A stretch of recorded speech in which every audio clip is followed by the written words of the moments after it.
There's lots of different ways to pay for medical school. Obviously, the best way is to have your parents write you a check, right? Nothing better. You come out, owe nothing. You don't have any student loans. You don't owe anybody any time. You haven't signed any contracts. You can do whatever you want. That's a great way to pay for school. If you are wealthy and you have a child that's going to dental school or medical school or whatever, that is an incredible gift you can give to them. And if you've taken care of, your more important financial goals, you're well on track for your own retirement, et cetera. You're in your long-term home, you've got a plan to take care of that mortgage, et cetera. Putting a little bit of extra money into 529s or wherever to help your kid pay for graduate or professional school is sure a nice thing to do. Those of us who graduated, and I don't include myself, but those of you who've graduated, which is about 27% these days, to graduate debt free from medical school, it's not uncommon at all. The next most common method, of course, is just borrow the money. This has worked out very well in the last few years for a lot of people that only took out federal student loans. We're always having people on here that have received public service loan forgiveness. They get 3 to 6 years of payments while they're in residency and fellowship, and then they make a couple of years of payments before their payments really catch up to their income, and just make like a couple of years of full attending level payments on that, and the rest gets forgiven totally tax free. All you have to do is stick around, be a faculty member at your residency program, or find some other 501c3 to pay for it. It works out very well. But even if you're not getting public service loan forgiveness, or heaven forbid something happens to that program, it's not like paying these loans back is impossible, particularly on a physician salary. For the most part, people are getting out of med school owing 200, 300, maybe 400,000. More than that is actually a pretty small percentage these days. There are a few people out there, but mostly 400,000 or less. You can pay that off. The average physician income these days is something like $373,000. Actually, I think that's a 2023 number, so it's probably a little bit higher than that. So basically a 1-to-1 ratio, which means if you put 20% of your income toward that loan for 5 years, it's gone. If you live like a resident, you might be able to put even more than 20% toward those loans. We have people on here all the time that pay them off in a year or 2 years. And that is a totally viable way to pay for medical school. It's still a good deal to go to medical school. You can pay off those student loans, and that high income over the decades more than makes up for the cost, both in time and in dollars, of acquiring that education.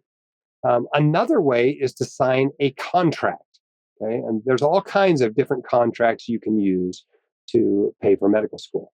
For example, the spouse of our guest today, he's paying for his medical school by attending Uniformed Services medical school, right? Essentially, he is getting paid as a second lieutenant. Apparently, this is close to $100,000 he's getting paid, and to go to school, right? Not only is he not paying tuition, he's getting paid $100,000, and he'll have a 7-year commitment when he gets out. Now, as you start having those longer commitments, you got to start thinking about, military pensions and sticking it out for a career. But even after 7 years, he's probably coming out looking pretty darn good, even though he'll probably make less money than he would outside the military while he is an attending physician in the military. The other option that is widely used with the military is the HPSP program, the Health Professions Scholarship Program. I hate that it's called the scholarship. It should be the Health Professions Contract Program, because it's not a scholarship, right? A scholarship's free money. This is a contract. They pay for 4 years of med school and give you a stipend. I think the stipend's $2,300 or something a month these days. And then, of course, there'll be a few months that you're on active duty during med school that you get paid a little bit more. And then you owe 4 years afterward. Yeah, you're technically on the inactive ready reserve after that, but people basically don't get called off that. And I think the time you spend in residency counts toward that. So it's not as much money up front, but the commitment's much less as well. One of the big downsides of going through any sort of military program is you also have to go through the military match. And that may or may not make you happy. Military residents do get paid more than a typical civilian resident. But that might not be a program you want to train in. Maybe you want sicker patients and you can find it in a military hospital. I don't know. It's very specialty dependent. But keep in mind that is maybe the most significant downside of paying for medical school with a military contract.